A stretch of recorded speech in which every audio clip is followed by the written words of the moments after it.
everybody. Welcome back to the Fin Factor. I'm Paul. And I'm Aaron. With us, as always, off to my right, super producer Jason. There you go. A little bit of a technical issue right off the hop there. I think there he is. I think it said episode 271. This is 272. Wait, what? Just so that you're aware. Yeah, with the little splash screen with the fin. I know, it's just absolutely Fire freaking that guy. embarrassing. So anyway, this is 272. You're in the right spot. And if you're watching us live, of course, thank you for joining us there. Now, we did notice Brykar, it says, welcome to basic membership. Brykar is back as a member. We didn't realize that you left, but welcome back. We've got a couple more members in the chat saying welcome back to membership, Brykar. Fantastic. And then Underground Train 1, was that right? Underground Train 1? Yep. Yeah, it says, finally made it to alive. Hey, man, thank you for being here. Appreciate that. Thank you for supporting the show as a member. Aaron, why don't we go ahead and thank all of our members all at once? Yeah. Go ahead, fire away. Let's do it. All right. If you would like to join as a member, you can go to our homepage on the YouTube channel, and you can click, what's the button? Join. Join on the channel page. There you go. Join and become a member. $2.99 a month to help support the show, keeps the lights on, and you get special recognition, just like this. Brykar Crichton, Tyler McElroy, Lori Giros-Scholl, Taylor Kearney, Navy 47, Robot Bay 89, Nick W, Prince Squiggly McPantaloons, love that one, Debbie, MF Havoc, Arnold De Leon, and Underground Train 1. Thank you for joining. I know you can never really make the live, so really awesome that you can make it to this one. Also notice that Rosham Joe, also known as Super Key Grip Joe, from the old days in the chat there, he says he's looking for episode 273. Yes, Joe, you're a little early, buddy. But anyway, thanks for popping in as well. Okay, Aaron, I don't know what... okay, obviously there was a trade that happened. We're not going to talk about that right away. We want some more people to get in the chat first before we start talking about that, because we know we're going to get those questions. So what we'd like for you guys to do, help us out, please. Get your Sharks friends and family in here. Get more folks in the chat. That way, it's flowing in there. We have lots of things to talk about, and it's just a lot more fun that way. So what we're going to do is we're going to start off, as we usually do anyway, talking about the games for this past week here. So, Aaron, right off the hop here, a very excellent win against the Florida Panthers. Now, I remember you guys talking about this is not a team that is going to do well if they make it into the playoffs, et cetera, et cetera. And I don't necessarily disagree, but this is a team that is going to be in the thick of things as a contender for the Cup again, right? And the Sharks take them 4-1 in this game. Now, the Florida Panthers are kind of falling behind because they had so many injuries. I mean, they lost Barkov, their main number one, their captain. I think he's the captain. The number one center, and probably one of the best two-way centers, similar to like Logan Couture when he was in his prime. That is Barkov. He is a very, very good player, and he is out for the entire season. Matt Tkachuk just came back from injury in this game. This is his actual first game back. He's been out all year. That's what happens when your team makes it to the Stanley Cup Finals in back-to-back years. I think it was 3 years in a row. I think so, yeah. Right? So they won 2 of the last 3, and they were in 3 of the last 3. So it just, it's a lot of hockey playing on these guys' bodies, and they play hard. These guys hit hard. They are a punishing team. So I wasn't so sure going into this game how the Sharks are going to do, especially with Tkachuk coming back. And typically they don't do so well in Florida. So this was a great win, a regulation win, which is I think it was their 14th of the season regulation win in Florida on the road. This was an amazing win. This was a tough game. Desharnais also made his debut back for the Sharks because he had been out for the injury for a while. There he is right there. I can't see him. He had an amazing game in this one. So the goal scorers were Smitty. Desharnais scores a goal in this game. Fantastic. Ferraro scores a goal in this game, and Gaudreau scores a goal in this game. One person I did not mention, Celebrini did not score in this game. I'm not knocking. I'm just saying you're getting goals from other people. That's what you want. Yes. Right? When your phenom isn't putting the puck in the net, who is, right? And in this case, it happens to be a couple of defensive defensemen. Now, I was out at tournaments and that kind of thing. That's why, and we had, what's his name? Devereaux was sitting in and everything else as well, right? So some of these games, I didn't really get to watch fully because I had other things that were going on, but I did go back and watch some of them. Now, if I recall, the Smith one, it was a shot I think Macklin had, and it was saved, and it kind of trickled in. It was a rebound. And then he just jumped behind the goalie and punched it in, or no? That was last week. That was the week before. Yes. Okay. I'm getting them confused. No, that's fine. This goal was a rebound. He had just skated in front. The puck went to the front, and he collects it and just goes around Bobrovsky and taps it in. Okay. So it was a great move by Smith. It was yes, excellent positioning. He was at the right place at the right time. He just happened to get in that spot when the puck popped out to him and it went right to his stick. So nothing Bobrovsky could have done on that one. If I recall, sort of reminiscent to the Chernyshov right in front of the net where he picked up the puck and just like this. That one was a little nicer. Oh, well, Chernyshov one. Hey, come on. I'm trying to compliment Smith here, okay? He went backhand up high, I think, right? Yeah, Chernyshov did. Yeah. Smith did a great job. I'm not knocking him. It was amazing. It was good to see him because he also just came back from injury, so the week before. So he's picking up exactly where he left off. So, yeah. Smitty with the goal, but Darnay here. And also, we're going to talk about the goalie fight. Did you see the goalie fight? I did see the goalie fight. You at least saw the goalie fight. Yes, I did. It's the first one in the NHL in 6 years. These are rare. These are more rare than almost goalie goals, because Nedeljkovic scored last year. So we haven't seen two goalies fight each other since, what is that, pre-COVID times? 6 years ago? Yeah. Right? Do the math. Yeah, Just 2020, right before February 2020 was kind of when COVID hit. So pre-COVID, that was the last goalie fight.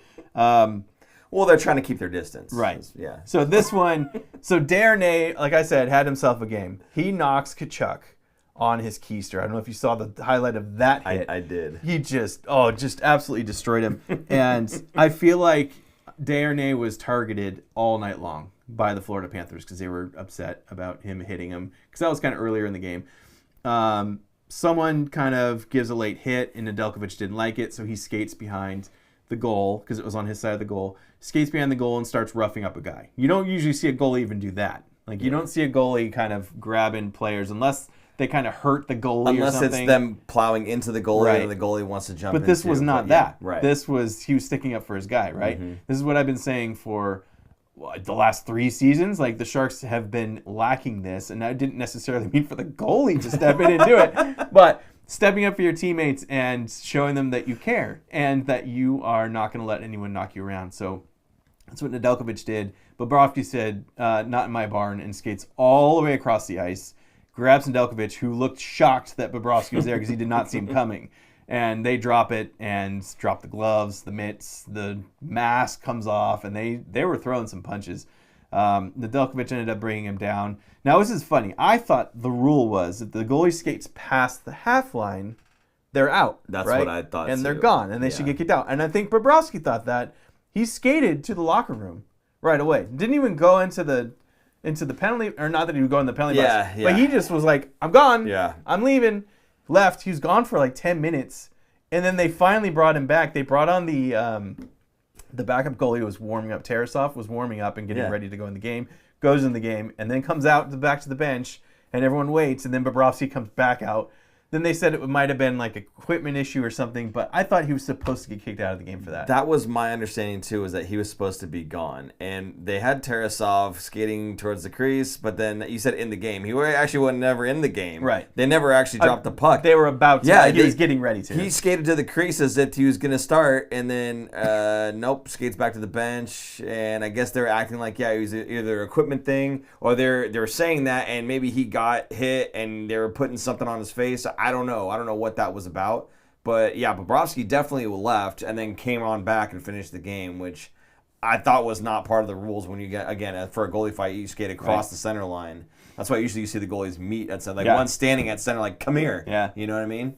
So it was interesting seeing him going all the way down there. Again, like you said, we don't normally see goalie fights anymore. Mm-hmm. And, yeah, somebody had said goalie fights in the 90s were the best. Yes. Yeah, those were Ray Emery and those. Yes. Oh my god, Ron Hextall and those old guys. Osgood and Waugh? Yeah, there you go. The Red Wings and the Osgood and Waugh, Avalanche. Vernon and Waugh, right? Yeah.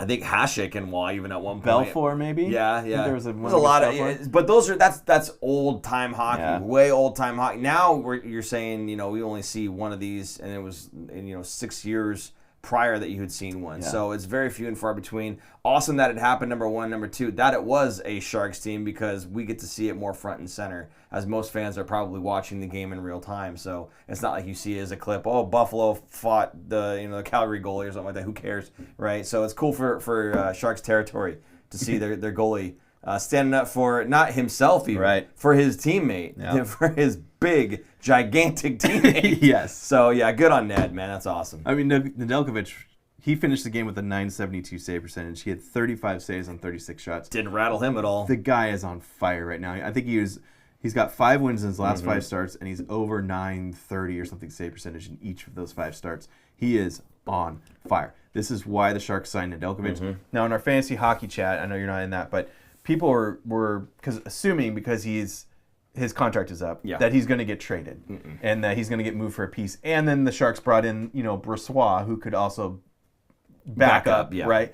But I don't think so. I think Ned actually is going to get an extension. I think he could get another, I would say even 1 to 2 year extension here at a good price as a 1B goalie that could be there just in case he stumbles. That also gives, is it Ravensbergen?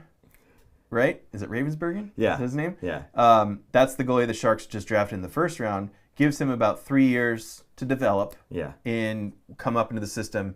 That third year, he should be, at that point, the Barracuda starting goalie in 3 years, I would think, if he's going to be coming up to the Sharks as the backup / 1A, 1B with Askarov. I think that's the long-term plan. So I think Nedeljkovic could really gap that 2-3 years that they really need until Ravensbergen is ready to be backup duty at minimum. Yeah, absolutely. I have to go back to the very beginning of the season when we made our picks. Now, goal-scoring leaders, we got completely wrong, okay? 100% wrong. As far as top goalie, you had said Askarov, I had said Ned. At the beginning of the season, I was feeling pretty good. Then we had a really solid November and December out of Askarov. And lately, maybe he's fallen off a little bit, and Ned's starting to pick that up. So I'm feeling a little bit better now about Ned potentially taking that mantle back on. But you know what? This is, again, exactly what the Sharks needed. It's been such a long time since we've had not just good goaltending, but good goaltending throughout as the starter and as the backup, as the 1A and the 1B. Having both of them firing on all cylinders, even if they're not at the same time. If one's on, great, and the other one's off, okay, then we're fine. And then it kind of shifts the other way, and it shifts back again.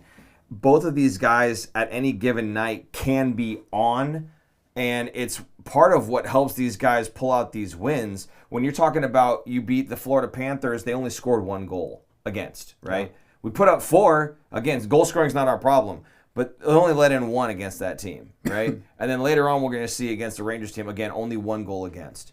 So the goalies are doing a good job, and again, having that fight, that didn't deter Ned at all from having a great night in goaltending. No. You already say he was 970 what? From that game? Yeah, from that game, his save percentage was 972. 972. That's fantastic for a guy that was in an altercation. Or you think you would rattle him just a little bit, but no, you have to be a little bit crazy to be a goaltender, I think. Yeah. So in any case, what a day fantasy-wise for him. Yeah, that was a lot of points. I wish he was on my team. He's been on and off my team lately. Yeah, that was a great game. Let's take a look at the game stats card that we have here. Misa had himself a game here. I don't know if you remember. I think this is the one where he. Is this the game he passed it? No, I think it was actually the Rangers game. It was the Rangers game, yeah. Sorry. But Misa looking good. 3.65. That is an A-plus game right there by him. Chernyshov, another one, 3.36. Gaudreau, 2.39. Will Smith, 2.29. Those guys are all A games right there.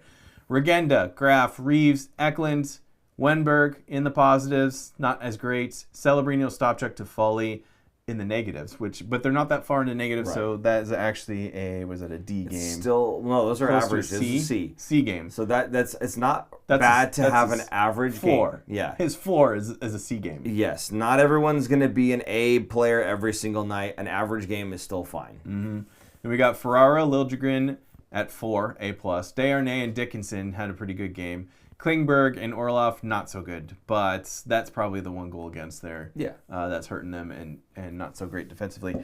But a great game of the Sharks. I was pleasantly surprised. I was extremely satisfied with how they stuck up for each other. To me, that was the big standout here, was They hit hard. They hit back because the Panthers are the team that beats up and bullies everybody. And the Sharks ended up doing it to them, giving them a piece of their own medicine. It was a great win. It felt so good. And then I go, oh man, they're playing Tampa tomorrow, the next day. This is not going to go well after playing so well against the reigning champions, the back-to-back reigning champions. They go into Tampa Bay, who is equally a tough team. Which you would call this a scheduled loss. Absolutely. Okay, so and it does. It goes according to schedule. The Sharks lose this one by a score of 4-1. On top of this, their travel day got messed up. They were delayed over an hour, so they didn't even get in until like 1 in the morning. So flying from, Miami to Tampa Bay, it took them forever to get there. Brutal. Yeah, so that did not help them much, right? Anyway, lone goal scorer was Toffoli. Yeah. Nothing to say there. Nothing really. Stats card, just go straight through it right now? Sure. Let's do it. Let's put on the stats card. There you go. Not a great game. Toffoli with a goal. Eklund and Wemberg are positives. Barkley, Gaudreau, and Ostapchuk positive. The rest are negatives here. Reeves, Smith, Celebrini, Graf, Misa, Regenda, Gaudet, not good games. Ferraro and Liljegren and Klingberg positive. Orlov at 0. And Desharnais and Dickinson, not a great game. I mean, they took a beating in the game before, so not too surprising here. Unfortunately, Tampa Bay gets the win here, 4-1 in regulation. That just sucked. Then they got to come home. Sharks fly home and get to play the Rangers at home. Now, the Rangers had just announced a week prior that they are going to be retooling. Yes. They didn't use the rebuild word. I think it was retool. Just absolutely freaking embarrassing. Hey, we got the right coach there. David Quinn in town as the assistant coach to Mike Sullivan. And the Sharks, I thought, just looked great from start to finish in this one. Good to see them at home. Take it to the Rangers. The Rangers are a hot mess right now. They first announced they're not going to renew Panarin's contract. Right. That was a big one because he's a free agent coming up, so he is going to be shipped out at some point before the deadline. That is probably the biggest upcoming free agent that's going to be up as a trade, and it's already announced and out there, right? Like, that is probably the number one target for a top team. He makes a lot of money, so it's going to be a lot of pieces to go back for him. We'll get into this a little bit about what Mike Grier said about this because someone specifically asked if Panarin is something that he would target. I don't think the Sharks should anyway. No. But Celebrini gets 2 goals. Regenda gets another goal. This is a beaut. And the Sharks win in regulation. Again, very important. The regulation wins here, 3-1. That is their 15th regulation win of the season. What? I'm just looking at the comment on the screen. A Man's Comics asks, are we going to get Panarin? No, absolutely not. No. Anything else you want to add to this? Well, I mean, honestly, the what do you call it? The Regenda goal. Yes. I wanted to bring this one up. Yes. Because it honestly has nothing to do with Regenda's goal. It has everything to do with how he got that. And this puck gets rimmed around on the if you're looking at the goalie, gets rimmed hard on the right-hand side, comes all the way around on the left. Misa and Eklund dive bomb on the left wall. Yep. And they get a lot of pressure. There's physical wall battle there. Misa's getting pinned to the wall. And he's pinned like his back's to the wall and he's like this. And you can see him kind of pop his head out from the other guy. He squirts his head out over there and he's looking. And he finds Regenda in the middle there, and the puck's right there, and he's like... He reaches for it. Again, his whole body's pinned. He reaches for it, finds him, and makes a pass over to Regenda, and that's how Regenda gets this goal. That does not happen without Michael Misa. Yeah. 18-year-old Michael Misa. 18-year-old undersized, understrengthed Michael Misa against NHL veteran talent, pinning him to the wall, and he puts this puck on Regenda's tape. I don't want to hear about freaking fragile, okay? Absolutely, he is not freaking fragile. This guy, this is what I'm talking about, and this is the thing I like about William Eklund, the same thing. These guys don't give up when it comes to that physical battle and someone's pinning him. It doesn't matter. I'm going to find you. I have the wherewithal to find you and get that puck on your stick. I'm going to battle through that. I'm going to keep the legs moving, and I'm going to make that pass the best ability that I can. And he puts it right on his tape after struggling with all of that. That is why I'm saying, and I said this I think months ago, Michael Misa He's not going to be Celebrini, but he's going to be close. Yes. He's going to be close. You see that work ethic. You see that amount of effort fighting through that to get a puck to a guy. Dude, it bodes really well for the future to have him as the 2C. And I know a lot of people thought Will Smith was going to be 2C, and that one kind of, we think he's going to stay on the wing. I think he was going to until they drafted Misa. Maybe. Then they said, you know what, we don't need Will Smith as second-line center anymore. Yeah. And obviously the wing is working with him and Celebrini, so it's fine. I do think Celebrini will be that 130-plus point player. Misa will be like a 90 to 100-point player. Sure, yeah. And he's going to be, once he's up to speed and size in the NHL, give him another season or two, and he's going to be up there. This is ridiculous. But Regenda's finish was unbelievable. The backhand, he gets that pass. He's in front. He's in the slot, high danger area, and the backhand was just nasty. It just went right into the top corner. That was a disgusting goal. It was great. And the shot, if you look at it, there's an angle where you see his backhand, the puck, and you see the goalie coming across. And when he backhands this, it's perfect because the goalie is actually sliding to his left, and he's putting the puck over his right. And again, on the backhand, it's hard enough as it is, but he just puts this thing in a perfect spot. Right over the shoulder. Granted, this was the Rangers' third-string goalie. I don't care. Sturkin's out. He's hurt. Quick was out for this night. He was back up, and then this is their third-string goalie. I'm not knocking it. You shouldn't because it's Regenda. But I think Shesterkin would have possibly made the save a little bit bigger, a little bit quicker. Fine. But it's still amazing shot. But Regenda has been playing in the AHL for ever. Years. And he's getting his opportunity. He's doing the best with it. But I think he's kind of overachieving right now. This is not what he's going to be. If he plays in the NHL full time, he's not going to be getting 6 goals in 11 games every single night. I think every single time he's out there. It's not going to happen like that. He's up to 8, right? Is he up to 8 now? It's his 8th goal in 13 or 14 games. 14 games. He has 1 career goal going into this season. That's what I'm saying. I'll take it. He's 100% overachieving, it's fine. But I love it. Right. And the fact that it goes in, I don't care that it's their third string goalie. Yeah. He's an AHL player that's making the most of it right now. Good on him. So this game, the Sharks scored 3 quick goals in the first period to go up 3-0 really fast. This is why the New York Rangers are just a dumpster fire right now.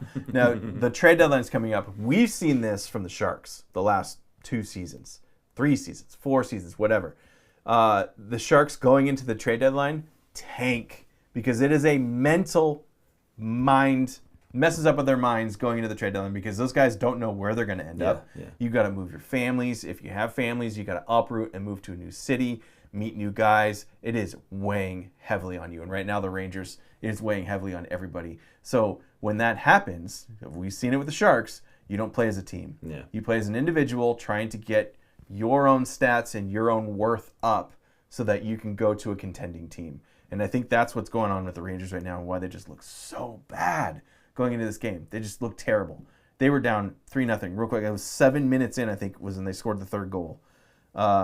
Super Producer Jason, you were there, right, at this game? We kept standing and applauding. It was nuts. Yeah.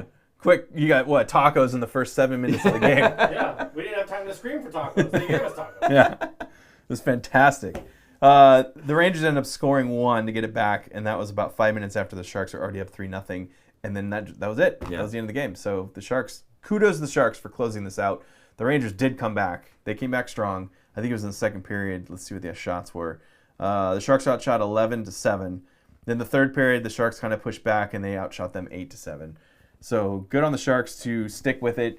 Don't give up that tying goal. Get that regulation win.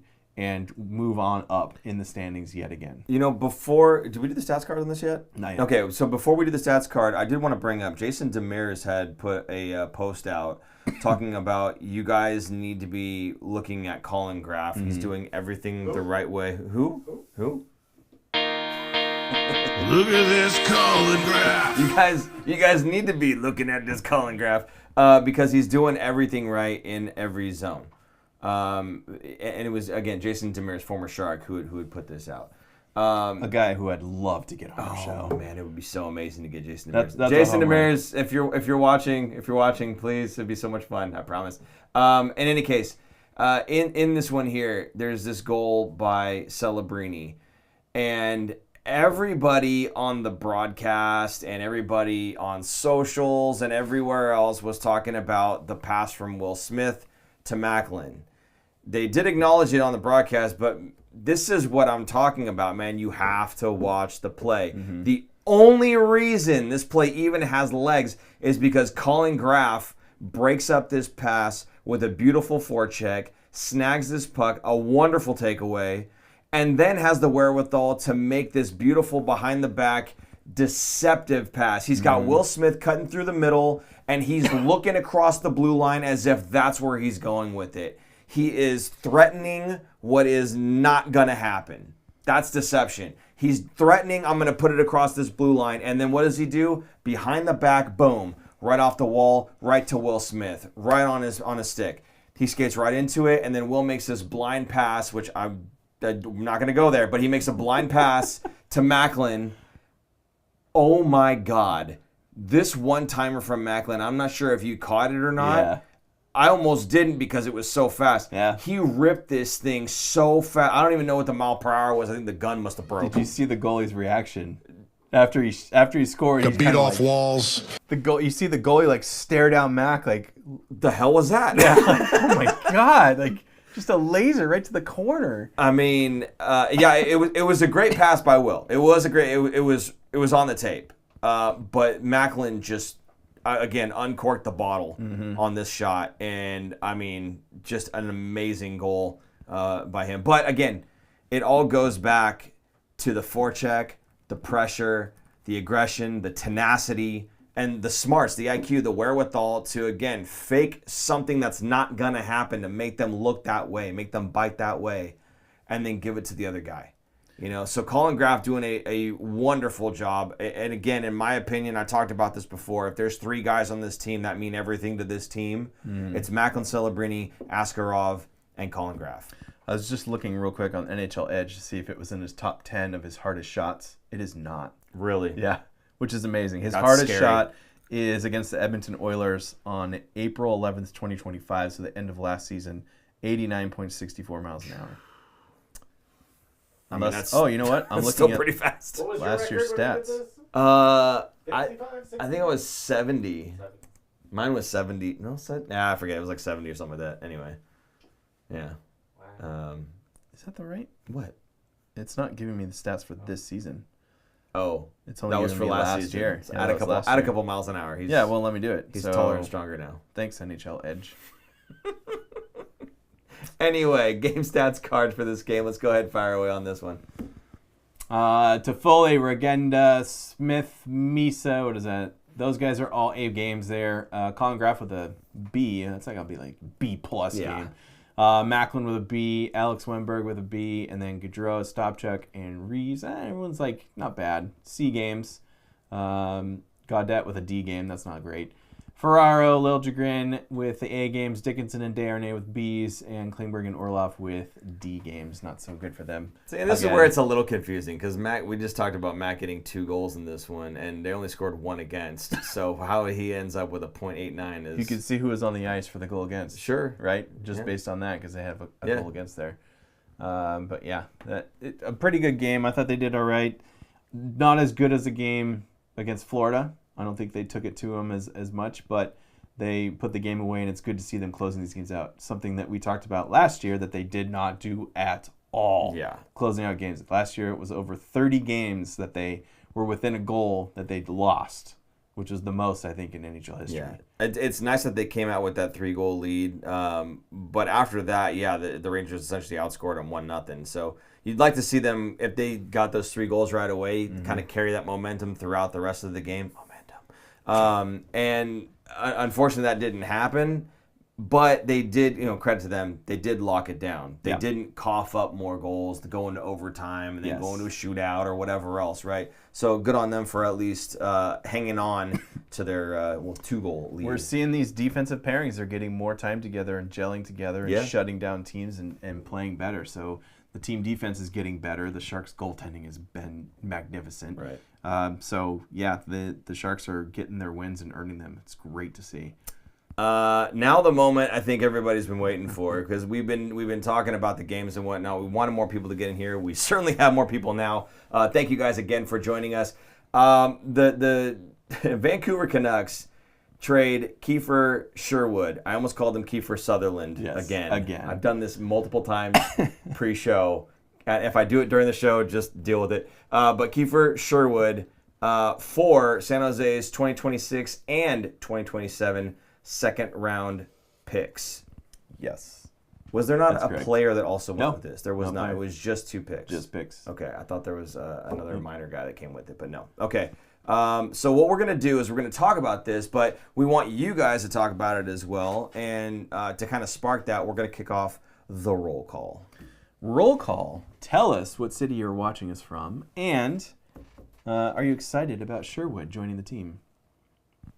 Are you? Just like San Jose, yes. Like, yeah? Yeah, of course I am. Of course I am. When I hear that the guy comes in, he led the team or the league in hits. Not the team. Yeah. The league. Well, he did lead the team. Well, right, sure. But right. Leading the league in hits, that is definitely something the Sharks could use. Now we have Ryan Reeves, of course, but this is a guy that does more than just hitting. Yes, he's not one-dimensional. Yes. And will get a lot more ice time than Ryan Reeves is. So he's going to have more opportunities to hit more guys. But he also could score goals. So let's tell the people a little bit about Sherwood who don't even know who he is. This is a guy who skates hard, north-south kind of skater, and he is just going to go tenacious, kind of that gritty sandpaper kind of player that the Sharks haven't really had in a long time. Also one of the most sought-after free agents, not free agents, but upcoming free agents that are on the market. Similar to what I said about Panarin, but this guy's a lot more affordable. I think his salary is only... right now it was in the $2 million, wasn't it? Look real quick. It is 1.5. Oh, okay. So yeah, way more affordable than Panarin's $11 million.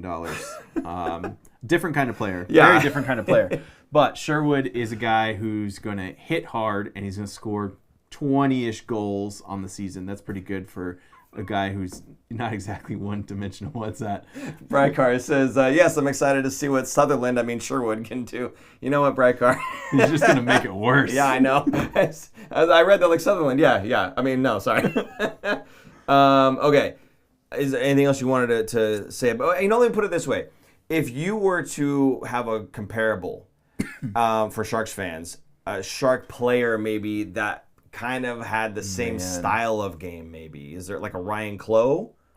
Is he kind of like that? Ryan Clough is a little different player. He's more of a power forward. Yeah. Sherwood's more of, I would say, oh my God, blanking on his name now, Rafi Torres kind of guy. Okay. Like skates hard, fast, and hits hard, but can also play. That's not just all he does. He's not going to be a fourth-line banger. Yeah. He's probably going to be second, maybe third-line guy. I wouldn't be surprised if they put him in the top 6 to begin with because he's going to be stoked. In fact, he might even play tomorrow in Vancouver, which would be huge because he just came from Vancouver. So we'll see if he's going to get a game in here before. I know in his presser, I think he said he was hoping to get in for the Vancouver game. Yeah. Might be a little too early because he is injured, so he has not played yet with the Sharks. And then there's going to be the Olympic break coming up in 2 weeks from now. So hopefully he can get a game or two in before then and really get going. But excited to see him play. He's going to bring something that the Sharks just currently don't have. And even really have in their system. They have some guys that kind of play that way, but they're not as big. They're not going to be as good as goal scorers. Now, we have some clips here, right? Yeah. You want to get into these right now? Well, before we get in the clips, I guess the first thing I wanted to ask, and I'll ask you, and I'll ask everybody that in the chat here too, please chime in. 2 seconds. Yes. And you're kind of relating him to Rafi Torres, but a guy who can still put pucks in the net. Is 2 seconds an overpay for a guy like this? There was a rumor that another team was trying to trade a second-round pick for him. Okay. I think Vancouver was hoping for a first round, and nobody wanted to give a first round for a rental player. So I think the Sharks, it's kind of the market price. They had to beat what the other trade was, right? So they're gonna give him 2 second-round picks. The Sharks have a lot of draft capital. So now we've talked about this for weeks, if not months, about the Sharks have. Mike Grier has accumulated so many good prospects and draft picks that there's no way the Sharks could even use them. So he's going to start using these to acquire players. Mm-hmm. This is one of them. Is it an overpay? It's an overpay if the Sharks do not sign him and he goes to free agency. Yes. I think the Sharks, and I think Mike Grier has a plan. Now the agent came out and kind of said, there's no plan or we're kind of really far off. I think they're just trying to play games in the media to really kind of put pressure on Grier. It's just a game. It is what it is. Greer's going to actually talk about it. I think we have a clip about it. I can't remember if we have a clip on that part about it. But essentially he said he's not going to talk about contract stuff with anyone in the media because he doesn't want to use that as a weapon against players. He's very much, as a former player, understands the game, and he will play it, but he will do it privately. He's not going to do it publicly. So good on Grier for that. But I'm confident the Sharks will re-sign him to some deal, maybe a 2-year deal, 3-year deal, and we'll get into that a little bit more. But what do you think? Yeah, I mean, at face value, it does feel like it's a bit much, but I want to go back to something that we had talked about, a couple weeks ago even was, I feel like Mike Grier is just rewarding the team. And if that means he has to give up a little bit more and we just kind of lose that, that's fine with me. I know it's maybe not the best management of assets necessarily. Let's say that those 2 seconds go out the window, he doesn't sign with the Sharks and we lose him. Is it an overpay? Sure. But does that send a message to your team that you're willing to toss 2 second-round picks to the wind if it means that you guys are going to play the way that you've been playing, and I'm more than happy to give you a piece that I think might push you over the hump there? That to me is, if I'm a player, that to me is a GM who believes in me and trusts in us, right, in the room to get things done, and he's willing to help us out to go get a guy, even if it means that he's not going to use 2 seconds to draft 2 more guys that are probably going to try to replace me, right? So I don't know. To me, I as a player, I would say that it's a good look for Grier. It's a really good look for Grier. I'm more than happy to unload this stuff to bring someone in for you guys because you guys are in this. So I like it. I'm very excited to see what he's going to bring. Exactly, we know on paper and through the words that he says what he's going to bring. But ain't nothing like getting out there on the ice and doing it, right? So, I think, again, good on Mike Grier rewarding his team by bringing in Sherwood here. So let's go ahead and do, right? Yeah, we'll go ahead and do the clips. So the first clip is actually Sherwood, right? Yes. So I think it was Curtis Pashelka, I think Mercury News, who had asked him, do you see this as kind of like an opportunity? Well, first of all, he said, it sounds like you guys are a little far off on the contract discussion. And he paused a little bit. He's like, but you don't have to comment on that if you don't want to. Do you see this as an opportunity to kind of secure your future with, the contract or whatever? And I like Sherwood's response, which is going to show you right now. Yeah, I mean, I'm leaving that to Jody and my agent. They do that work. I'm just trying to stay in the present and obviously just get settled in as quick as I can. I want to play as soon as I can, and I'm looking obviously that game against Vancouver is going to try to make that happen. So that's kind of where my head's at. Just want to get immersed in the area and just continue to get to know the guys as best I can. And at the end of the day, I'm really thankful that this organization has brought me in and trusted me, and obviously give up what they gave up. So I'm going to do everything I can to just to add as much as I can to the team, and just grateful to be here that, they pulled trigger and we're confident. So now it's just, once we get back in, just time to go.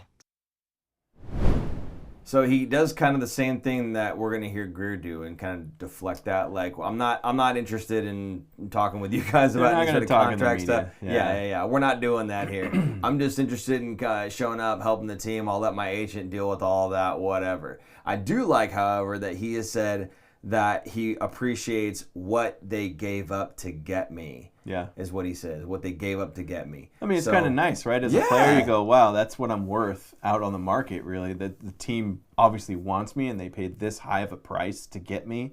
I think that says some things. There's nothing like feeling like you're wanted. Yeah. You know what I mean? So, I mean, it's good for him because he's going to put that teal sweater on, and he's going to have a lot of juice. Mm-hmm. He's going to feel great about, this team wants me here. First of all, I'm playing, with one of the best players on the planet right now as a teenager. I like that he said he was going to pick his brain and, see whatever he can offer up and just try to soak in as much as possible, et cetera, et cetera. So like Robambe's comment, decent, per 60. Oh, it sounds like Hurdle.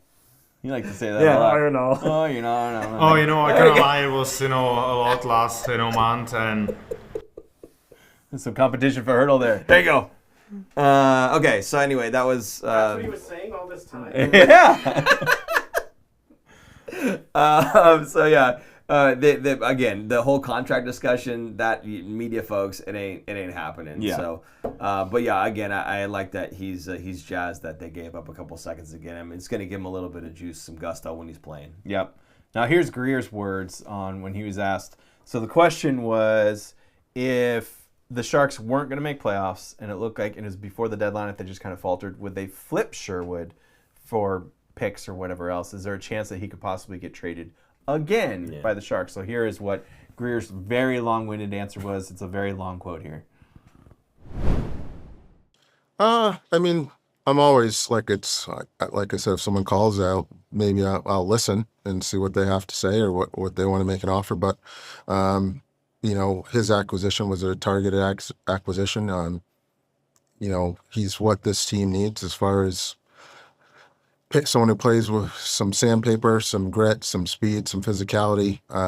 He kind of fits the identity of what we want to be as a team. So, it's someone we went after with the idea of him not being a rental, but it's sports, and Kiefer's someone who is a late bloomer who's played a lot of years in the minors and worked his way up and grinded his way up. So, if it's a chance, maybe it's his only chance to get a payday. So, I understand that as, being a player, I think he's got a newlywed, and, I think his wife's pregnant. So, people have to do what they have to do with their life, and chance to, make as much money as they can, which I never begrudge a player to, while you're playing, make as much money as you can. So I think we'll be able to work something out, but we'll just have to see how it goes. To me, that is, we got him here because we want him here for the long term. This is not a short-term rental thing just for a playoff push. This is a guy that they targeted. I don't think it was in that clip, but he had mentioned earlier in that presser that it's somebody that they were going to go after in free agency this summer, assuming that he would have played out in Vancouver if Vancouver made playoffs and he just didn't get traded.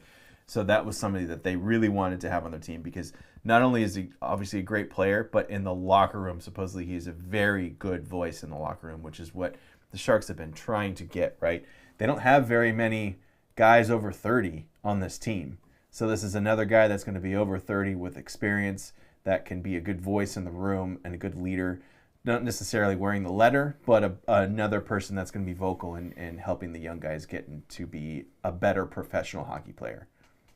Yeah, I have nothing else to say about that, to be honest. I think hearing Grier talk about get as much money as you can, boy, spoken like a guy who sides with the players and was one. Mm-hmm. Really. So, pretty cool, I think, the understanding that, he's got his wife and everything else. I like that he said that he doesn't want him to be a rental, So, I don't know. Hopefully this all works out, because, again, if he doesn't re-sign with the Sharks, it is kind of like 2 seconds going to the wayside, which, like I said before, I'm fine with that. It's trust in the group, and if I have to throw a couple seconds out the window so that you guys have an opportunity that you've earned, I'm fine paying that extra price.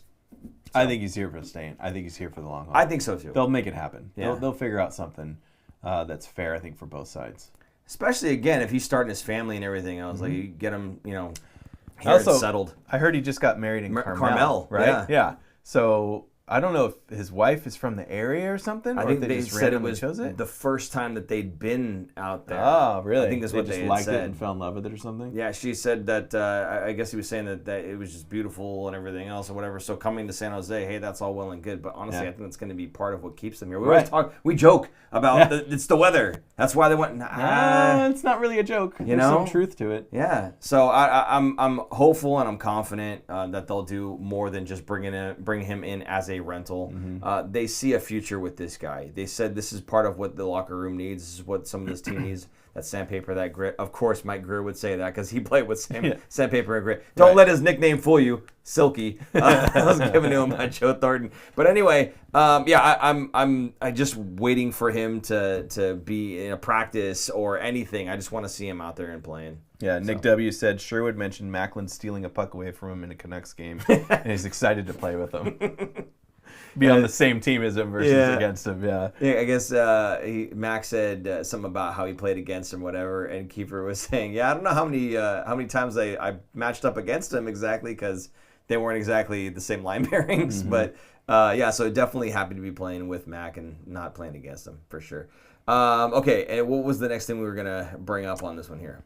That's it for Sherwood, but Mike Grier talked to the media for almost 40 minutes, and I love when he talks. I apologize. Nope. There is one more thing I wanted to bring up about Sherwood. Yeah. The number. Yes. Someone had mentioned that too. Okay. So obviously, there's now, can we find Rosham Joe's comments? He was doing pun after pun with Kiefer Sutherland movies and whatnot. Something about it would take 24 hours to blah, blah, blah, blah, blah. And he was just, all these things, he would see if he was one of the Lost Boys, something like that. I don't know. It's like every movie that Kiefer Sutherland had ever been in, yes, because it's Kiefer Sherwood. But I thought it would have been really funny if Kiefer chose number 24 for obvious reasons. However, he was 44 in Vancouver? Yes, I believe so. So he's 44 again here in San Jose. Now, some fans, maybe a little bit me included, felt that was a little too soon. A Man's Comics just said, only thing is, it's going to be weird seeing another 44 on the ice in teal. Right. It'll be weird until he knocks some guys, and then you get used to it. Yeah. Then you'll be like, oh, yeah, that's, forget all about Vlasic. I just feel like maybe a little too soon, He was drafted by the Sharks, played as an 18-year-old, if I'm correct. Vlasic. Yeah, Vlasic did, sorry. I think 19. 19, yeah. A pre-20-year-old rookie, yes. and ended his career in teal. Mm-hmm. I don't care that there was a buyout. I don't care that the fans kind of turned on him in the last little bit there. He was a fantastic cornerstone piece of this franchise for a long time, and a big reason why they were perennial cup contenders, or at least favorites in some fashion. Yeah. I don't know. I just felt maybe a little too soon because we just bought out his contract this season, did we not? Yeah, he's been sweater 44 since his first trade from Anaheim. Yeah. Thank you, Kellen. I guess it doesn't really bother me. I know there's going to be there's still people that have a lot of Vlasic sweaters at the games, so that'll be kind of weird seeing those, but I don't know. I mean, he was an iconic player for the Sharks. Yeah, but was he Brent Burns, 88? Yeah. Was he Joe Pavelski, number 8? Was he Marlowe and Thornton are retired, so we will not see anyone wear those numbers. I would argue he was more important than Burns. Yeah. Burns was not drafted by the Sharks, did not end his career with the Sharks. Neither was Thornton. Scored a lot of goals, and that's the thing. A lot of times we look at, look at the points. Oh, Brent Burns, one of the best dude. Marc-Edouard Vlasic shut down so many high-end forwards. I get it. Thornton wasn't drafted by the Sharks, and his numbers retired. And I get that. But for a guy that spent his entire career doing it and doing it extremely well, I don't care what any of the fans say. It just felt a little too soon. Now, am I saying shame on you? No. And is someone Kellen put, did the Sharks retire number 44? No, they didn't retire it, okay? But I don't know, it's a little weird. It's weird because he was playing last season. Yes. As recently as last season. Right. So if it was a season off, it wouldn't be as weird. Maybe, yeah. But it's also a little over halfway now. We haven't seen 44 since, I don't know, March, April of last year. Well, almost a year. In any case, I just thought it was strange. And I know that people were talking about it, so I figured we'd give them an opportunity to Do you think it's weird? Do you think it's weird? As we move on, because we don't care anymore. Grier talks to the media. Go ahead. Here we go. You just threw me off. So, Mike Grier, 40 minutes with the media. It's fantastic. I love when they do these. We have the full 40 minutes right now, right? Yeah. I went through this whole thing, and it was a lot. But he says a lot of things. He doesn't give that many interviews, so you don't get a lot from Mike Grier. He's a very busy person. But I love watching these because he says so much in them. So I have 2 clips in this. The very first clip we're going to do is, the question was, how do you approach the deadline with the current blue line and having tough conversations with players? Because right now, the blue line, I'll read them off real quick. All the guys that are going to be free agents after this season. Yeah. Klingberg, Ferraro, Liljegren, Desharnais are UFAs. Mook, Medulin, and Iorio are RFAs. So that's a lot. 6 dudes. 6 dudes. Yeah. That 2 of them you could, they're restricted free agents, so you kind of have control over them more, but 4 of them you don't. So here's what Mike Grier had to say about it. Yeah, I mean, like I kind of said out there, I'm not going to do anything that's short-sighted. It's all about continuing to grow and build the group, and it might not be the most glamorous group of defensemen, but they've played well. They've played hard. They've produced. I think Klinger's produced, and Orly's produced, and we're starting to get a little bit from Sam, and Vinny Desharnais has been great on the PK, and Iorio, when he got a chance to play, was really good, helping us get pucks out of our end. So, and then you have Mario back there blocking shots and playing his tail off every night. So, like I said, it's not a group that probably gets talked about a lot, but they're doing their job out there and helping us win hockey games. I mean, this time of year, there's always tough conversations where you got to figure out what road to go down and what's best for the organization short term, medium term, and long term. So these are not easy times for players or management. When you're doing well and playing well, then you got the other side of it where you're maybe moving players that have been a big part of things. And even when you're not playing well, it's you're taking someone like Blackie out of your team or Granny out of your team, and those aren't easy conversations. And the hurdles of the world, those things are difficult. So it's just a difficult time of year for everyone. And but we'll try and make the best decisions we can for us. We're going to see some guys get moved. Now, he mentioned guys that have been here doing things. To me, that's Ferraro. I have a feeling he might get moved. Some other guys will probably get moved. Now, remember, Klingberg and Skinner have a no-trade clause until January 30th, which is, what's today, the 25th. It's in 5 days. So after that, it changes to a 14 no-team trade list, a 10-team trade list, something like that for each one. So we might see some of those guys get moved. I didn't get this clip, but they asked specifically about Panarin. Would the Sharks go after Panarin or somebody like Panarin? And he flat out says, we'll never trade a first round for a rental player. So, because they have 2 first-round picks. They have their own first-round pick, and they have Edmonton's first-round pick for this upcoming draft. So they potentially could move a first-round pick, but that is going to be more of a long-term player, or maybe at least an RFA, right? That would come in and they have control over them rather than losing them as a free agent. So, no, the Sharks will not be going after Panarin. That's why we said, I think someone had asked earlier in the show about it specifically, and Grier, without saying, no, we won't get Panarin, he said to the specific question, we will never give out a first-round pick for a rental.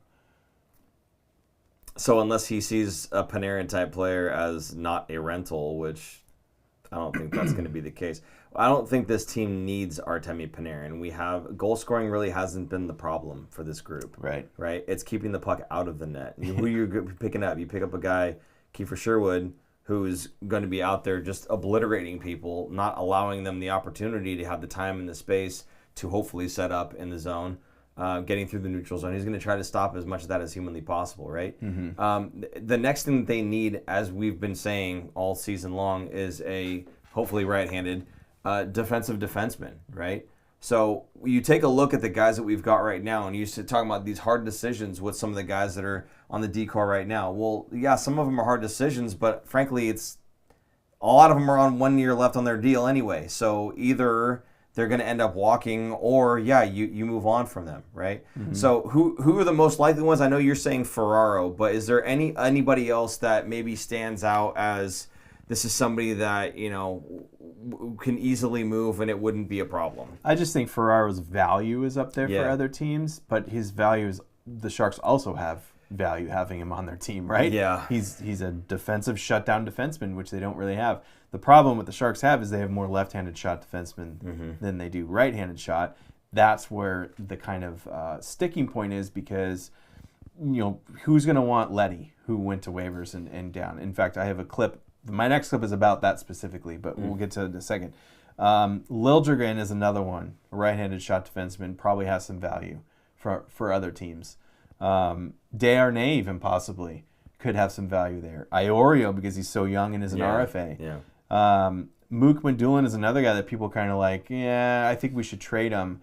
I'm not sold on that. It sucks that he gets hurt. And he talked about Mook Madulin. I have a clip, but he talked about it saying it's tough for him because he keeps doing start-stop. Yeah. Because he keeps getting hurt and he has to recover from that and then get going again. So his development is kind of getting slowed. It's not where it should be at this point, and it's not because he's not good enough. It's because he's not playing enough because he keeps getting hurt. So there's a lot of these guys. I think Orlov and Dickinson are obviously no-go unless the package coming back is absolutely insane. And I don't want to say nobody's untouchable. Even Celebrini I don't think is untouchable. It's not realistic. But if Gretzky could get traded, Celebrini would get traded. It would be a lot coming back. I'm not saying that's going to happen. I'm not saying that never. I would just say never say never. Everyone is available. Obviously, it would take a lot to do, and that's almost career suicide for Mike Grier to do. Yeah, he's not. We're not even going to bring that. We're not going to talk about it. I'm just saying he is always listening for anything to anybody. So. Some things that I pulled out of this I didn't get clips for. Teams have called on guys kicking tires on players all the time. He's never going to talk about players' contracts or extensions because they kept asking about those. And I don't see us moving a first rounder for a rental type player, was the actual quote.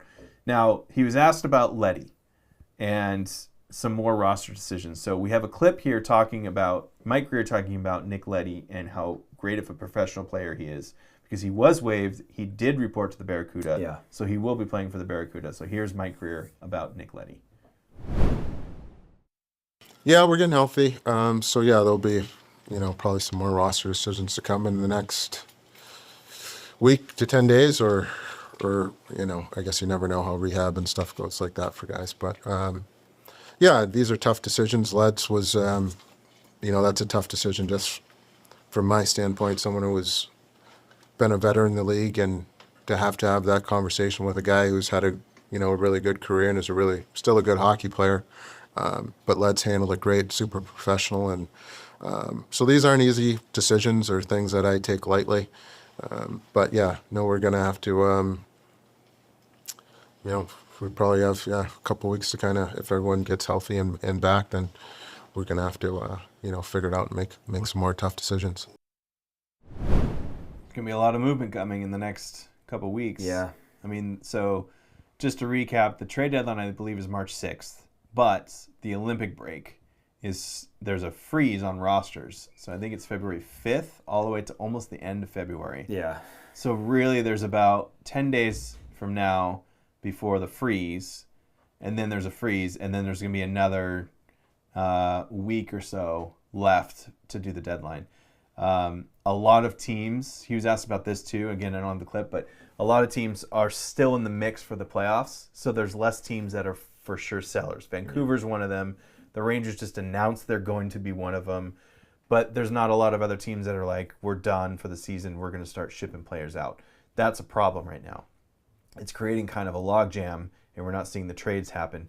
Now, for me, I would like to see more trades happen before the Olympic break, because that gives those guys time, assuming they're not going to be in the Olympics and they're not those high caliber players, it gives them time to come into San Jose, get settled, get ready, meet the players that are around, get some practices in, get some reps in, something, and familiarize yourself with the actual town, the cultural whole thing of San Jose. San Jose is very different than a lot of other cities, especially ones that are buried knee deep in snow right now on the East Coast.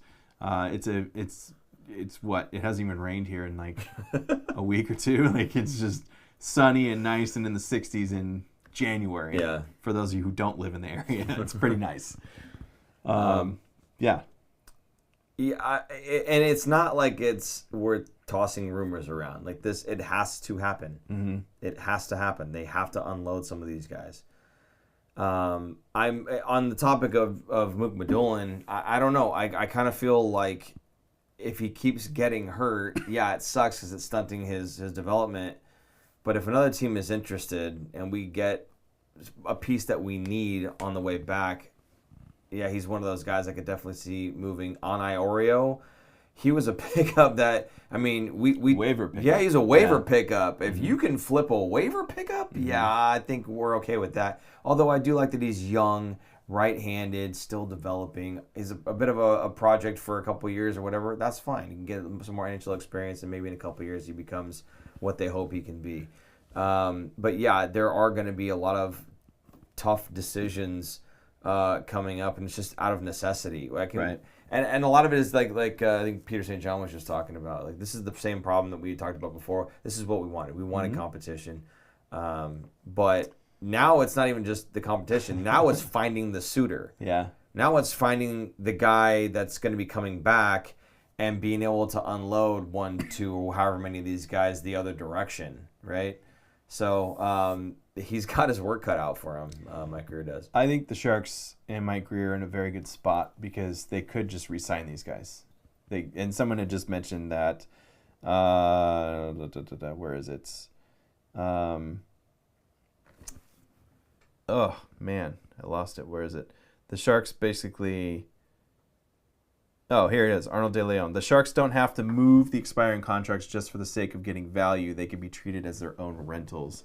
I heavily agree with that. They do have to move a contract or two in order to make space for some of these guys that are coming back, or at least put them on waivers so that there's a roster space for the current roster, or push a guy down that is not, waiver exempt.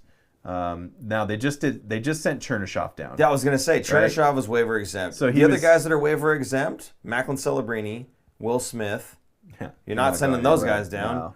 If you waive Dickinson, he goes to the O. Right. Misa. If you waive Misa, he goes to the O, and then they can't come back. Right. He was asked specifically about Misa, and he said, basically, why did you decide to keep him up instead of sending him back to the O? He said he's played 3 years of junior. He's dominated. How much more would he get back out of there? Nothing. If he goes back, he's scoring 160 points. Yeah. What's the point? He even said, we had talked about this before, right? About him and Dickinson. Getting them in the mix now, even if you're scratching them, even if they're struggling, they're being around the team and learning what it is to be a professional so that they come into next season and they're ready versus waiting until next season. Now you're bringing in more rookies because they're going to bring other guys in next season that are rookies, right? So you're going to have those guys already, that rookie, thing is done and they're ready, rolling out the gates, and they're going to start the season out ready to go as a professional, know what to do, how to come in prepared and get out the gates running. Yeah. So he kind of mentioned that and said kind of the same thing. The other thing he said about Chernyshov, they asked about him, and he said they wanted him to keep playing during the Olympic break, which is coming up. So that's 3 weeks of him playing with the Barracuda. Work on some things the coaching staff wants him to work on. And he did say there's a good chance we see him up again. So he's going to be called back up again after the Olympic break at some point. Probably after the trade deadline when they move some players out. Because there are going to be more players moved out than I think coming in. Multiple players going out. I think that's going to be the case as well. Also, Anna Lundberg, I think. Thank you. I forgot about Ostapchuk. Yes, Ostapchuk is also exempt. Yeah. However, I think Ostapchuk's done a pretty solid job of solidifying that fourth line.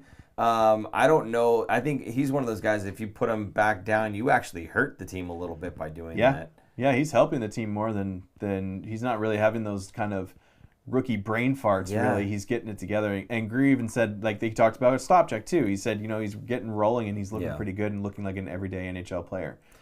I think, and someone else just said it there, I think they moved Skinner. So, it's Wickedly Trauma just on the screen right there. I think that the ones that you can move that aren't really going to affect the team greatly are guys that haven't really been in the lineup that much and haven't really been super impactful. So it's going to be Skinner and Chernyshov. I like his game. I do. But I think it's a numbers game, and I think he deserves a chance to play on another team, and I think another team will like him on their team. I did see a report saying Edmonton was looking to add top 9 forwards, or at least one. And I'm thinking, would you like Jeff Skinner back? Yeah. Right?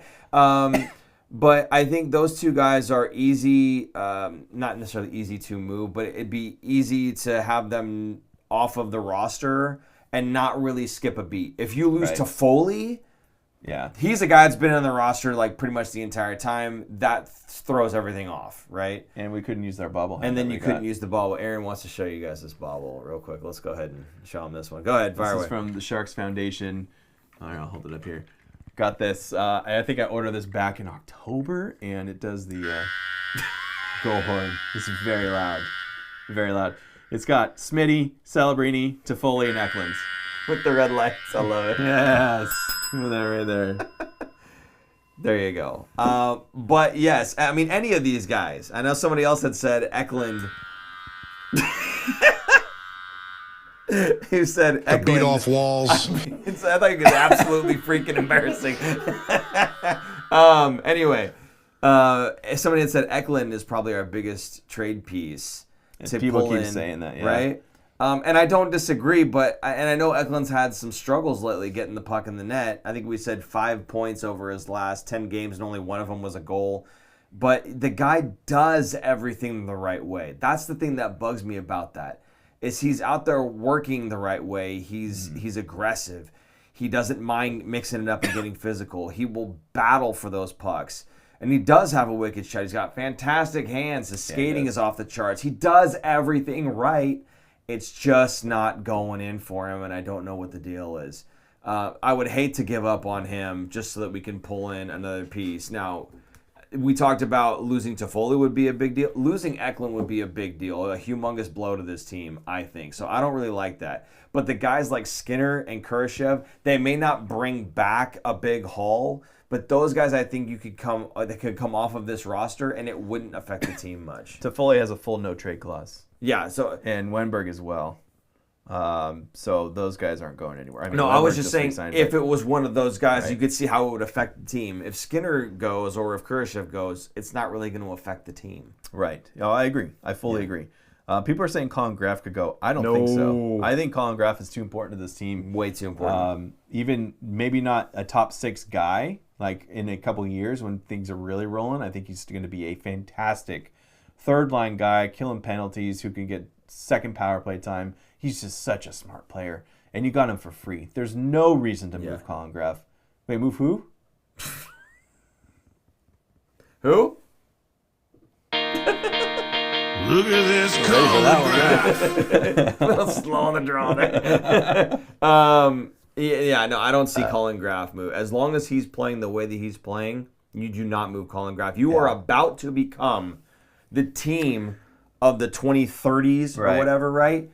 He is going to be the biggest piece of that when it comes to the shutdown forward side of things. He is the guy. And believe me, Celebrini and Misa are going to be fantastic two-way players.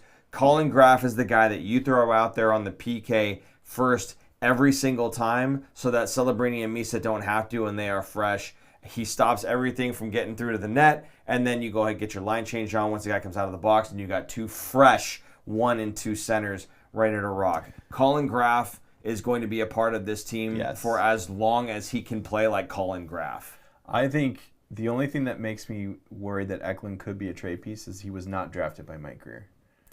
That kind of makes me go, he's not one of Grier's guys.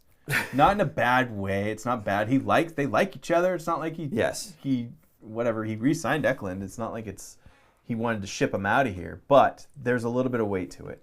So he did re-sign him. That's the good news there, right? But you're right. He didn't draft him.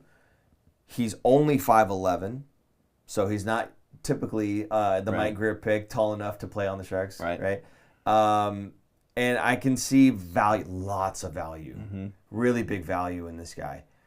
He didn't make Team Sweden. I think that rubbed him the wrong way. But it looks like he might still be able to squeak in because of some injuries. A lot of injuries. Yeah. And there's Wenberg. 6 guys that are injured right now for Sweden. You know Wenberg's going to be. Yes. You know, it's funny. They asked him back in December when they announced the roster, and they said, if there's an injury, would you go? And he kind of like smiled, and he goes, I'm not going to talk about that.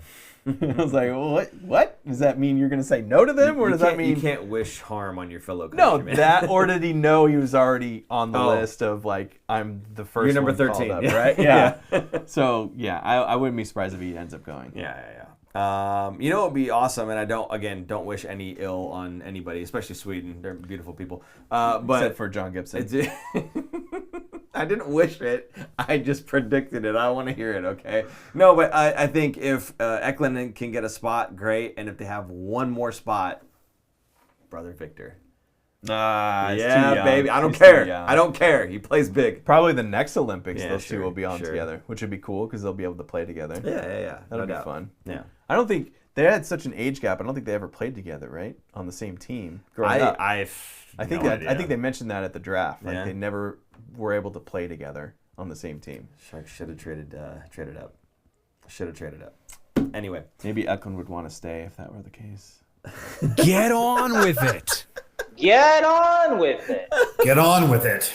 Get on with it. Yes. Get on with it. Wickedly charming. Trade chips: Gaudette, Dellandrea, Chernyshov, Skinner. Just to mention a few. Get on with it. We're getting on with it. Okay, so one more time. You said Gaudette. I think Gaudette is on there. Okay. Dellandrea, I think, stays. I think Grier likes him too much. Grier likes him, yeah. Chernyshov and Skinner. I think Chernyshov and Skinner are the easy ones, and I think it has to be at least one defenseman. Yes. And here's the thing. You don't want Chernyshov. I know what he said about Chernyshov. Oh, we want him to play over the Olympic break, and we want him to work on a few things, and we want him to have a good blah, blah, blah. They needed a spot. And he was the one guy that they can move down without it being a problem. He was fading a little. He wasn't scoring at such a high rate that he was when he first jumped up to the Sharks team. So I'm not knocking him. Yeah. It's just he's a young guy, still learning the ropes, and he wasn't playing. He wasn't scoring every night or getting a point every night, whatever. He'd mentioned that they want him to go down and work on penalty killing. Yeah. So he's going to be... Colin Graff treatment. Yeah, the number one penalty killer. Look at this Colin Graff. That one got me. That one got me. It caught you off guard. It did. It did. But yeah, Chernyshov is going to be that all-important two-way forward that kills penalties and scores on the power play. He's going to get a lot of ice time once he's fully up and running, and with the NHL team full time. So I'm excited to see what this kid can do. He's a big dude too. Yeah. So I promise you, the Sharks are in such a good position. I promise you, if they move enough guys out, he's not staying down there to work on anything. They'll call on him right back up. Yes. Oh yeah. 100%. Yeah, so to me, this move was more about we just needed to free the space, and it gives the bonus of him being able to work on X, Y, Z. Well, they did this last year with Colin Graff too. Yeah. Do you remember they sent him back down last year, which was kind of a surprise during the All-Star or the Four Nations break? They sent him back to the Barracuda. And it was like, why did they do that? They wanted him to play games. Yeah. They wanted him to get some more ice time and work on a few things, and then come back up. It worked great. Yeah. His development has been absolutely insane. Yeah, my point is just that you had no choice. You had to. Somebody had to move. I forgot Grier was asked about this specifically about Graff and how happy he was that he has developed into the player that he has. And he said, first of all, he complimented the coach at Quinnipiac. He said, you can't, this coach doesn't allow you to be, doesn't let you to cheat for offense. Like, you got to work hard on both sides of the puck, and you have to be a penalty killer. You have to do everything, and that's what he did. So he came out of a very good program, and then he did what the Sharks asked him to do. The coaching staff sent him back down to the minors, called him back up a few times, sent him back down to work on things, and he did it. And he said, he's like, every player that's in the NHL at some point was the best scorer on their team growing up. When they get to the NHL, that's when they go, there's only so many top six guys. You got to learn new tools in order to stay in this league and play. And that's what Colin Graff did and why he's such an important player. Look at this Colin Graff. Oh, God damn it. All right, anyways, you ready to move on? Does Beasted finally get a call up after the trades, or is he potential trade piece? I think Beasted is a potential trade piece at this point. I think yes and no. I think he's still part of this team, part of the future, but if there's a trade that gets a good player back and that team wants Bstead, I think he's going to listen to it. But I think Bstead, they want him to really hone in this year and finish the year out with the Barracuda and lead that team in a very deep playoff run. Then I think next season, I think is when we see him jump up to the NHL level. He better learn how to play wing, because he's not going to be Celebrini, Misa, Wenberg, and Ostapchuk looks like he's here to stay. Competition for Ostapchuk. That's what that is for the fourth line. They're going to push each other. You're going to get the best player possible because you're pushing each other with the competition. I guess, yeah. If Ostapchuk doesn't take a step forward over the summer and comes into next season and thinks that this spot is mine, and then you have Bstead who's pushing and trying to make that team, it's going to make competitions better. Grier has built so much, so well in this rebuild. It's unbelievable how many of these prospects have hit and are going to hit because they're up and coming, and we see what they're doing at the lower levels, and they're on their way up to the NHL. And if you were one of those people who said, fire Mike Grier, shame on you. So many. Shame on you. So much hate for Mike Grier. It's unbelievable. Extremely disappointing. Yes. Yes. Downright embarrassing. Now, the only thing extremely disappointing and downright embarrassing is the way that they did my man wrong with this bobble. This is an ugly bobble. This poor guy. Oh, my goodness. Yeah, do another one. Do a better one. Sharks, I'm looking at you. Come on now. Look at this thing. This beautiful one in front here, and you put this out? What are you thinking? Sounds like a buzzer. It does. Sounds like the Family Feud. Like you just got it wrong. Yeah, the big X comes on the screen. Anyway, we got to talk. How does it go?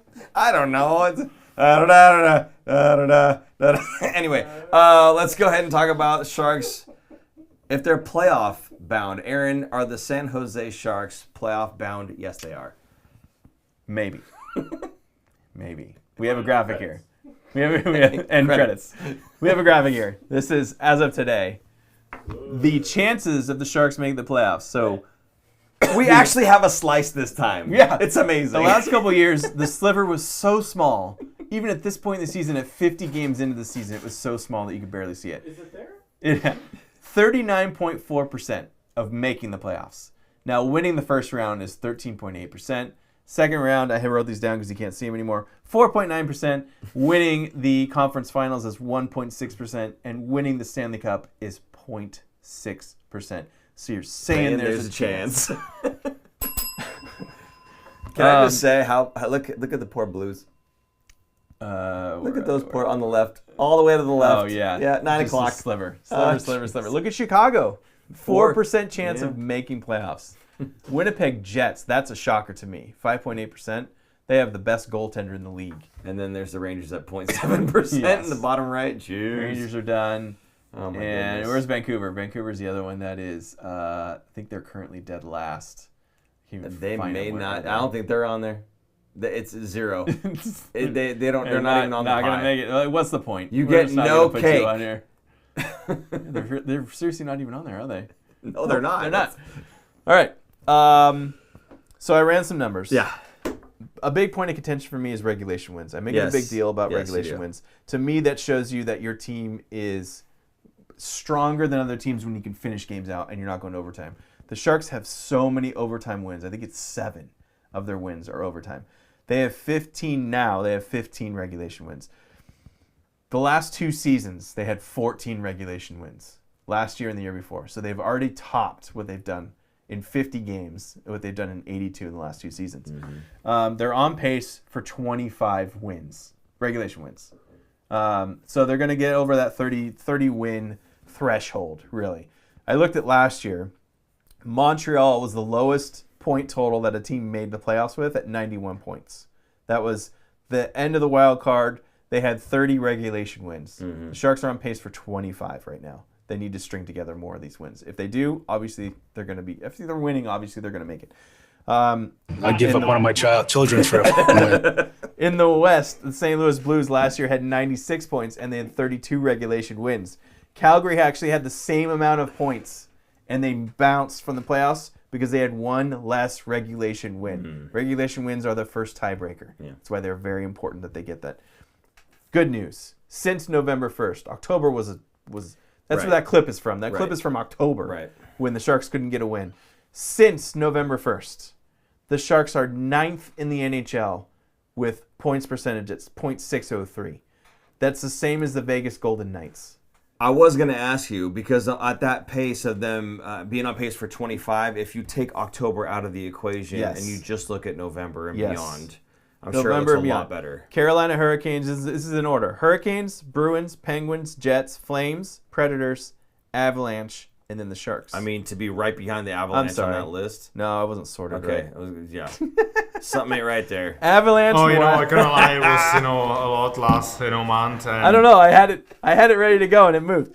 It's the Avalanche, the Wild, Avalanche, Wild, Lightning, Hurricanes, Sabres, which is a shocker. Yeah. Stars, Red Wings, Bruins, and then the Sharks and the Golden Knights are tied. So they are in the top 10 of points percentage since November 1st. Nice. If they keep that pace up, that 603 point percentage or points percentage, it equates to 38.6 more points.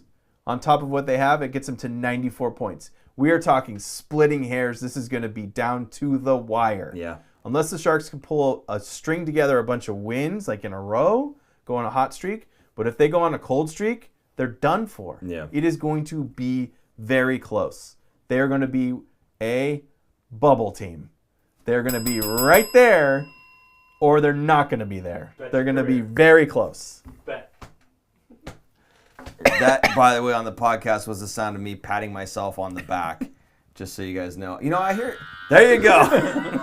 I hear so many times. I know I have to wait for it. I have to wait for a second one, don't I? Yes. There it is. So I hear so many times, and like on the broadcasts and in socials and whatever else, like, oh my God, who saw this coming? This guy. Me. I don't know. Me. Man. No, I said. You said last year they were a bubble team. They were. They were. They finished in last. Okay, they finished in last. I guess but technically that team, they're on the very outside of the bubble. I'm telling you, if you look at how they improved from the year previous, I agree. The amount of one-goal games, yes. if that switched even just one little bit, half of those, we were there. Mm-hmm. We were there, but we didn't get there, and that's okay.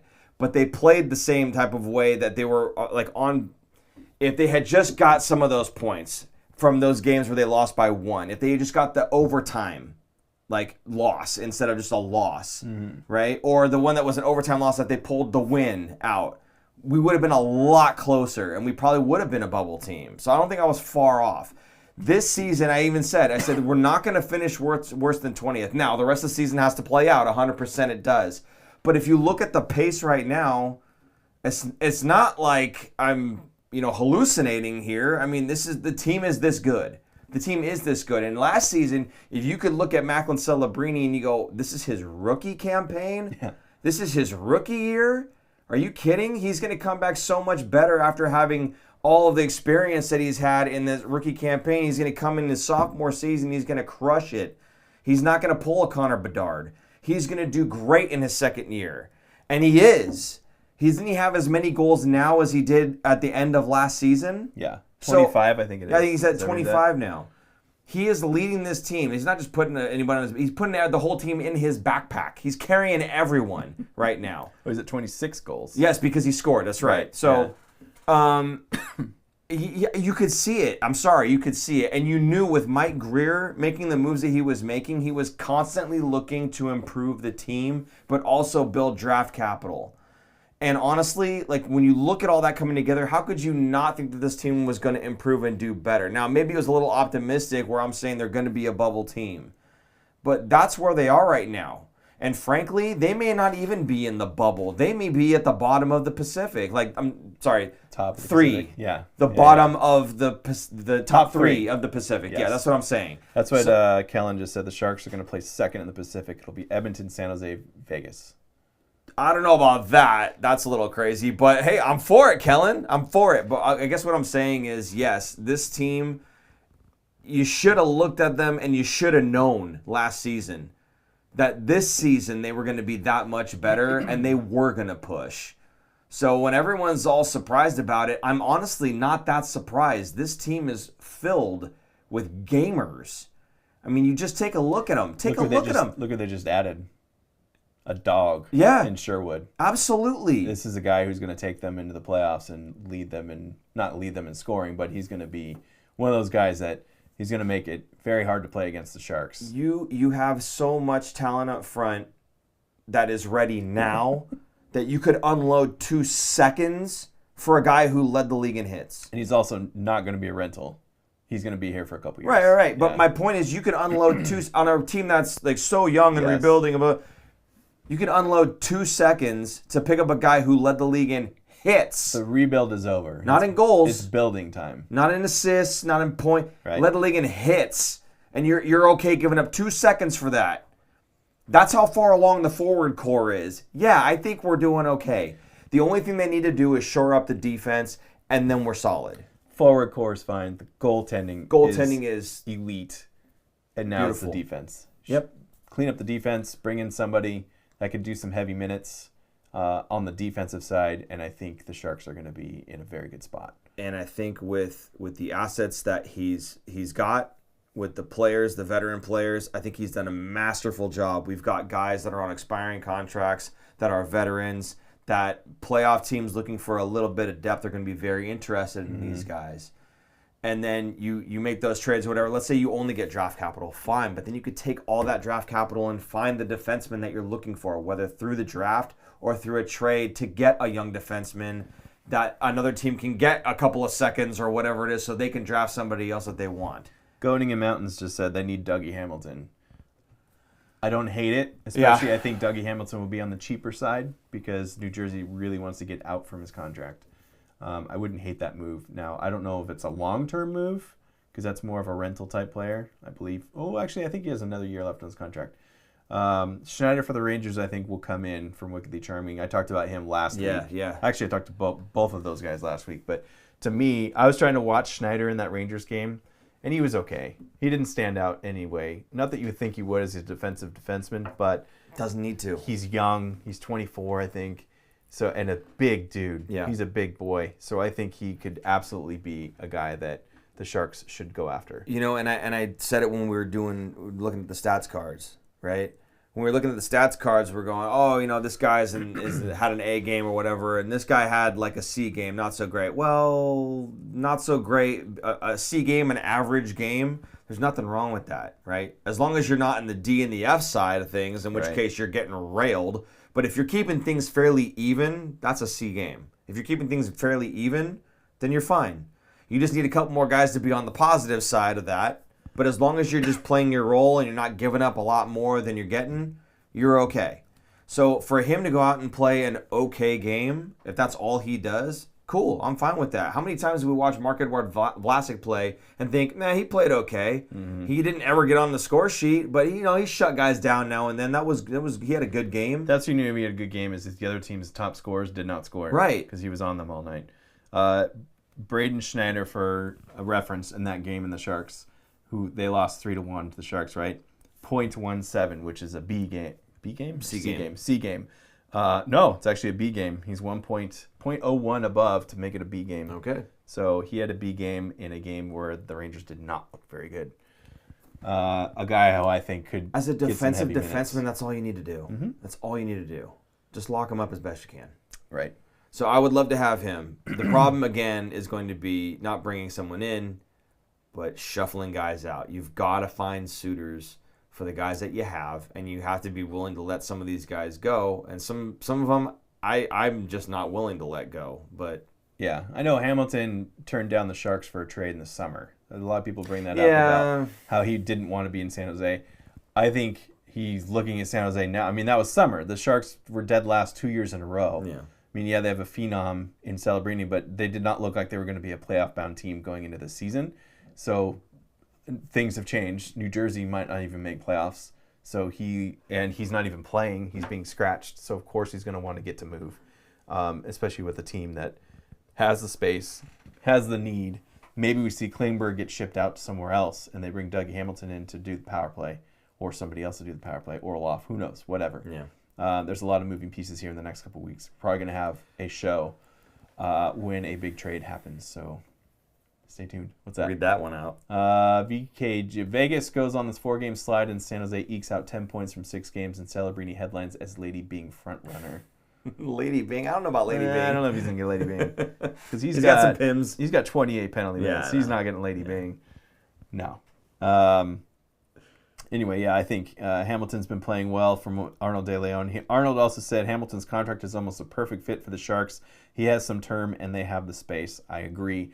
I don't hate Hamilton's game. He tore his pectoral muscle, so that's why he's been injured. He was manning that New Jersey power play for a couple years when he first got there until, who is it? Not Quinn Hughes. Yeah, Jack Too Luke. many Hughes. Luke Hughes. There you go. Luke Hughes is kind of taken over. They also have Nemec, and they have a couple other guys. Yeah. They kind of have a glut right now of puck-moving defensemen, and they need to get out from under definitely the bigger contract in Hamilton. Yeah. I would not hate that trade at all. Okay. Good to know.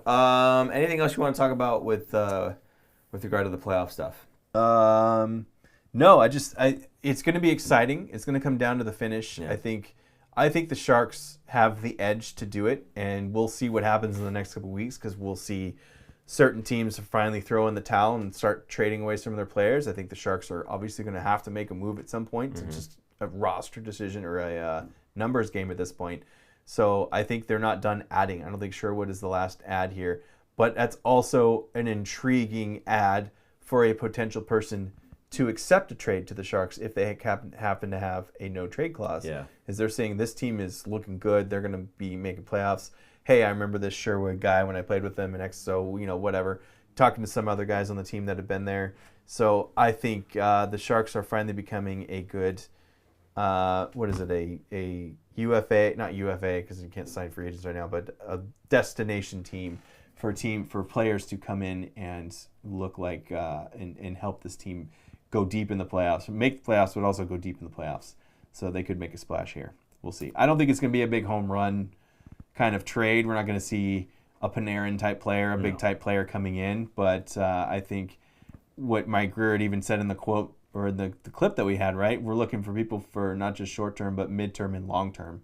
So he's not going to be making trades just for this playoff push. It's going to be long term for the team. Yeah. No, I agree with you. So those trades are, as we said before, those trades are going to happen sooner than later. We will be talking about them, and we hope that you're here with us to talk about it with us as well. So if you are not subscribed, please do hit that button, hit the bell notification so you know when we are going live. Sometimes we go live on a Tuesday, sometimes we go live on a Sunday. We're not really sure all the time. Best way for you to know is to be subscribed. We don't put out a whole bunch of stuff to just fill up your inbox. We pretty much a weekly show. So anyway. We're working on some special episodes with some interviews lined up. So we have some stuff during the Olympic break because it is a long break.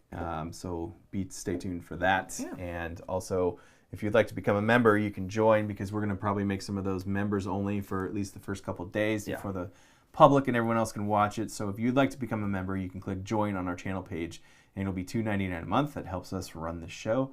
We also do giveaways for our members and we're starting to do some more stuff for that. So if you would like to join, we'd be forever grateful. Thank you very much. There's my pitch. Very good. On to the upcoming games? Yes. Okay, we got 3 games coming up until our next show at least. So we have Tuesday in Vancouver. This is a game that Kiefer Sutherland, Sherwood. Jack Power. He's hoping to be back and healthy for this game. I think it might be a little too soon, but we'll see. I don't know. Yeah. We'll see what he does. And if he plays in this game, he's going to come out bruising. I just hope he doesn't hurt himself. Hitting guys so hard in this game. But yeah, it'd be awesome to see Sherwood play against his former team. So that one's on Tuesday. Then we have Thursday in Edmonton. That's a 6 p.m. game. And then Saturday in Calgary, a 1 p.m. game. Now, the interesting thing about this week's games, no back-to-backs. Yes. Finally. They're going to feel refreshed. Oh my God. A little bit less banged up, I think. 4 sets of back-to-backs in a row. So many. That was ridiculous. Yeah. So we're out of that goofy schedule. I don't know who put that together, but they need to be slapped. But anyway, okay, so Tuesday, Thursday, Saturday, all of these are Pacific teams. Yes. So big points. A lot of 4-point swings here. I mean, that's two teams that are below them in the standings, Yeah. Vancouver and Calgary. They're kind of towards the bottom of the league. Those should be slam dunk wins. The Sharks really need to start winning those games, be expected to win, and go in and actually win them. I know they're on the road, and it's not as easy, but still, you're expected to win these games and bring home the points. Edmonton's a different story. That's going to be quite the battle.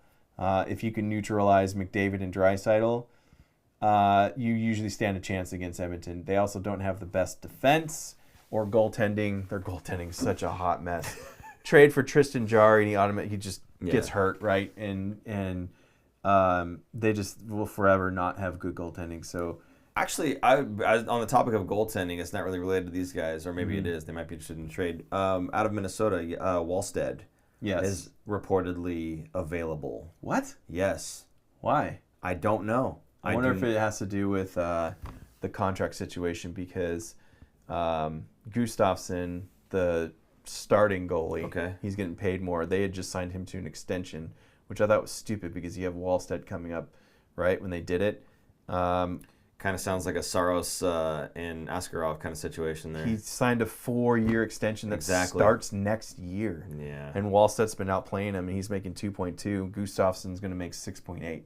So, yeah, you could see Wallstead is ready for the show, and it's poor management there. Yeah. Is that Bill Guerin that's there? I think so. I think he's the GM. He's also the GM for Team USA, and he didn't pick Will Smith. So, just kidding. Just giving former Shark Bill Guerin some flack there.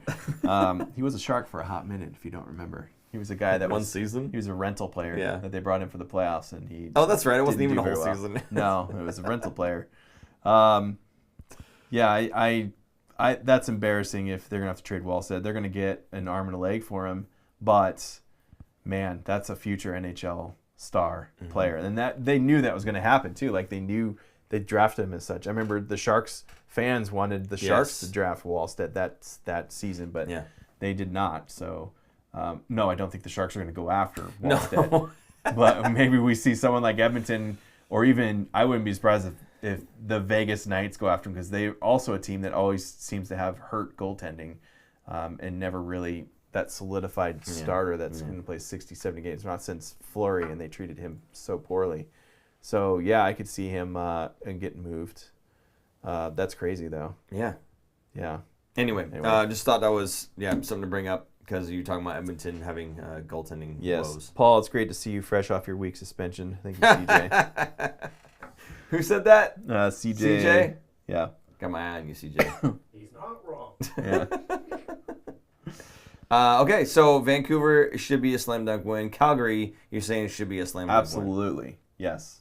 What happened with Calgary? Because Dustin Wolf was like the savior. He can only do so much. Yeah. And it's his sophomore season, so you usually see those sophomore guys slump a little bit. Celebrini's the exception. He's the exception for everything. But Dustin Wolf can only do so much, and Calgary's just not scoring for him, so he's getting hung out to dry too much. All right. I guess that what? Oh, Paula Cruden and their Smith suspension. No. If there was only one thing I was going to bring up on Smith, and I'm glad that I didn't have to, because I'm really tired of everybody hating on me for being able to see the game. But that's okay.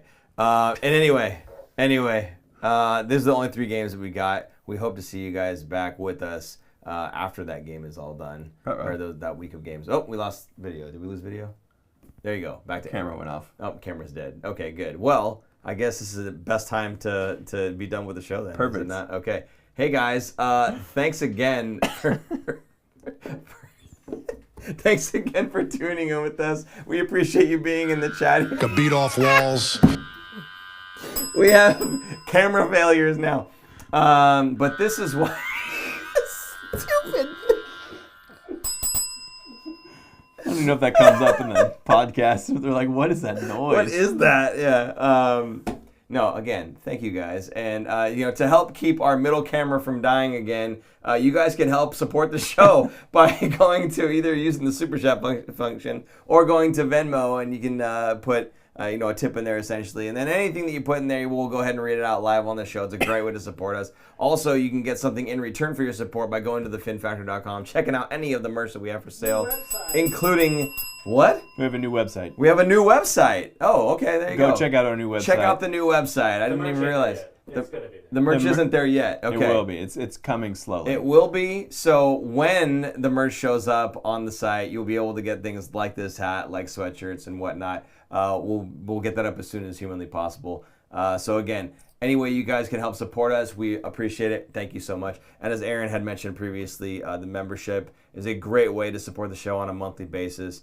Again, thank you to our members. Aaron, you want to go ahead and read those guys off one more time? Let me pull it back up here. We got Brad Carr, Crichton, Tyler McElroy, Laura Gioso Scholl, Taylor Kearney, Navy 47, Robot Bay 89, Nick W, Prince Squiggly McPantaloons, Debbie, MF Havoc, Arnold De Leon, and Underground Train 1, who had to leave because his 2-year-old woke up. So, sorry, buddy. Good to see you earlier, though.